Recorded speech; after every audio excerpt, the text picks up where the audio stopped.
अस्सलाम वालेकुम दोस्तों।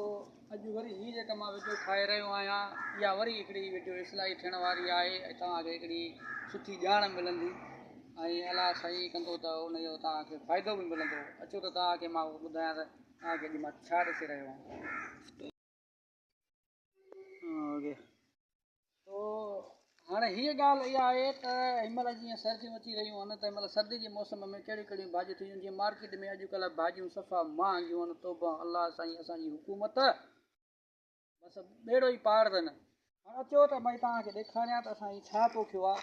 कुझु ॾींहं पहिरियां असां तव्हांखे ॾसियोसीं त असां कुझु सब्जियूं हणंदासीं। हाणे हीअ आहे पालक, थोरो हेठि कर, हीअ असां पालक हीअं आहे, हीअ ॾिसो था पालक। हाणे वरी हेॾे अचो, हीअ जेको आहे थोरो वक़्तु खणंदा आहे, हीअ ॼांबो आहे जंहिंखे पंजाबीअ में राकेट पिणु चवंदा आहिनि। हीअ ॼांबो आहे जेको ॼांबो बसि हे माना हफ़्ते खन में इनशा ताला तव्हां खाईंदव।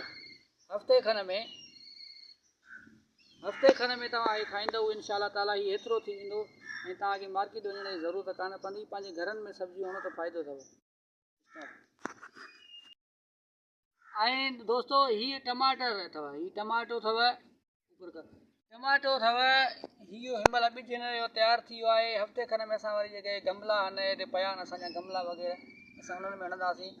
ऐं टमाटो असां बिल्कुलु तव्हां ज़रूरु हणो, छो जो टमाटर हिन वक़्तु मार्केट में अॼु जी ॻाल्हि थो ॿुधायांव त 400 रुपया किलो बि थो हले। ऐं जंहिंमहिल हीअ लहंदो आहे त 20 रुपया किलो मिलंदो आहे। त असांजे ग़रीब हारियुनि सां मिसकिननि सां केतिरो न ज़ुल्म आहे त हू जेको आहे सो दवाऊं कलर महिनतूं करे करे जंहिंमहिल तयारु था कनि त हुननि खे 20 रुपया जेको आहे सो किलो जेको आहे हुन खां वठियो थो वञे। ऐं हिन वक़्तु तव्हां मार्केट में वञो 400 रुपया किलो थो मिले।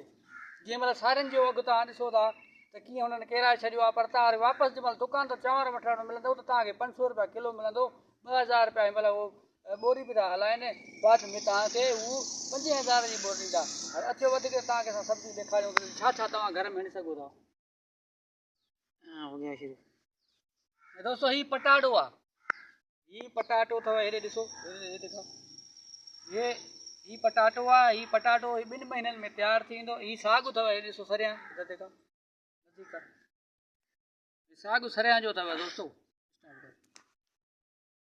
वल तूरी जंहिंखे साई तूरी चइबो आहे या उर्दू में तुरई चइबो आहे। तुरई जो पूरो हे बि तयारु आहे मसाला। हीअ बि हिनमहिल गुल ॾींदो, कमु कंदो। मसाला जो मुंहिंजे वीडियो ठाहिण जो मक़सदु इहो ई आहे त तव्हां पंहिंजे घरनि में गमला वमला जेके आहिनि तव्हां उन्हनि में तव्हां ॿिज ठाहियो, पोइ ॿिज उन गमलनि में हणी करे टमाटो, वाङण, भिंडी, तूरी जेको बि आहे, धाणो वग़ैरह, टमाटर तव्हां सभु हणी सघो था घर में।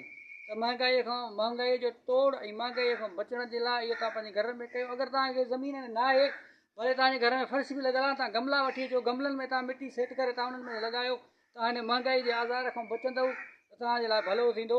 ऐं हुकूमत खे बि हथ ॿधी अर्ज़ु कंदासीं जेके ग़रीब मिसकीन जेके हारी महिनत कनि था, जीअं कमंद आहे, सारी आहे, वाङण आहे, टमाटो आहे, सब्जी आहे, उहो जे हुननि खां वठी थी वञे त उहा सस्ती वठी थी वञे। पर वरी मार्केट में उहा डबल ट्रिपल महांगी थी मिले।